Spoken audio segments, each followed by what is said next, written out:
Dans le cadre de la 15e édition du Forum Meddays, notre envoyé spécial Ilham Brada s'est entretenu avec Tawfiq Benjbara, expert en stratégie maritime, qui commente la décision prise par le roi Mohammed VI d'accorder une importance particulière à la façade atlantique.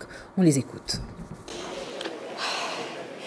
Dernier jour donc de cette 15e édition du Forum Meddays ici à Tanger. Les débats se poursuivent encore en cette fin d'après-midi. Aujourd'hui, j'ai le plaisir d'avoir à mes côtés Tawfiq Benjbara, qui est expert donc en stratégie maritime. Tawfiq Benjbara, merci beaucoup d'avoir accepté notre invitation.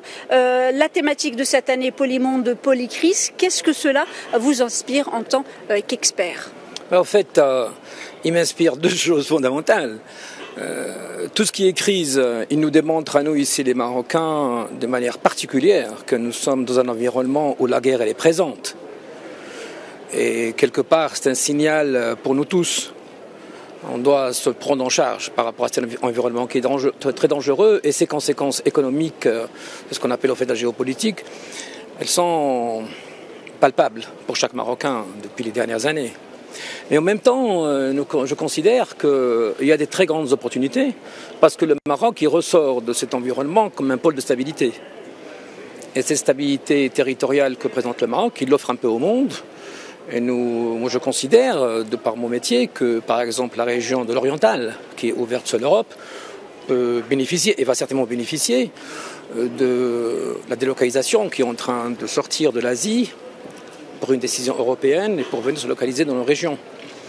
Alors compte tenu de notre positionnement à 100 miles de l'Europe, je pense que là, il y a une opportunité à saisir. C'est un sujet que je travaille avec le port de Nord-Ouest Med. Et je reste donc extrêmement optimiste. Alors, Tawfiq Benjbara, aujourd'hui, on garde aussi à l'esprit le discours du roi Mohammed VI il y a quelques semaines, donc le 6 novembre, dans son discours donc de la marche verte, cette opportunité de s'ouvrir sur l'Afrique de l'Ouest. Vous, quel regard portez-vous justement sur cette grande décision prise par le souverain ? Écoutez, c'est une continuité, au fait, ce n'est pas une surprise. Parce que si on se rappelle tous, en 2002-2003, nous avons œuvré pour l'avènement de Tanger Med, qui était la porte de l'Afrique. Et encore aujourd'hui, 20 ans après, pratiquement 30% de l'économie africaine, de l'Afrique de l'Ouest spécialement, transite par Tanger Med. Donc, on a fait du chemin. Donc aujourd'hui est venu le moment de parler maritime, et de parler comment faire bénéficier la côte ouest africaine de cette avancée spectaculaire qu'a connue le Maroc. Notamment dans le discours royal, on ne parle pas que du maritime, on parle du ferroviaire, et on parle aussi des installations logistiques, portuaires.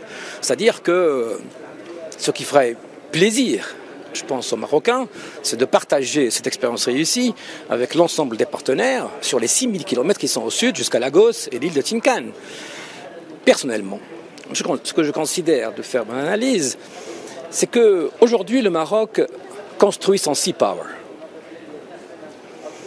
Et de ce fait-là, Sa Majesté appelle à la réflexion de tous les Marocains pour participer à cette construction de sea power qui a 3 volets extrêmement importants. D'abord, le maritime inclut fondamentalement ce qu'on appelle le maritime industriel. Pour poser des câbles, il faut des bâtiments maritimes appropriés. Pour faire de la bathymétrie, il faut des bâtiments maritimes appropriés. Donc il y a ce volet maritime qui est très conséquent, très important, dans lequel j'invite en fait toute la communauté maritime à s'y engouffrer réellement. La deuxième partie, c'est sûr, c'est la flotte de la marine marchande. On ne peut pas laisser le Maroc dans sa stratégie sud, j'avais dit par entre les mains. Mais c'est vrai que nos partenaires, MSC, Maersk, CMA, ils sont tous présents à Tanger Med, mais ils font l'Afrique tout seuls. Peut-être qu'aujourd'hui, il y a un moment de partager leur expérience et de partager peut-être ce chapitre maritime collectivement. Et le troisième, naturellement, c'est le parti de la défense nationale, spécialement la force navale, parce que toute cette économie-là, il faut la protéger. Donc je pense que là, Sa Majesté nous tend une perche énorme pour les prochaines années. On a de quoi bosser, vraiment. Merci beaucoup, Tawfiq Benjbara, d'avoir répondu à notre invitation. Je rappelle que vous êtes expert en stratégie maritime et que vous êtes à Tanger dans le cadre de la 15e édition du Forum Meddays qui s'achève aujourd'hui à Tanger. Je vous remercie aussi.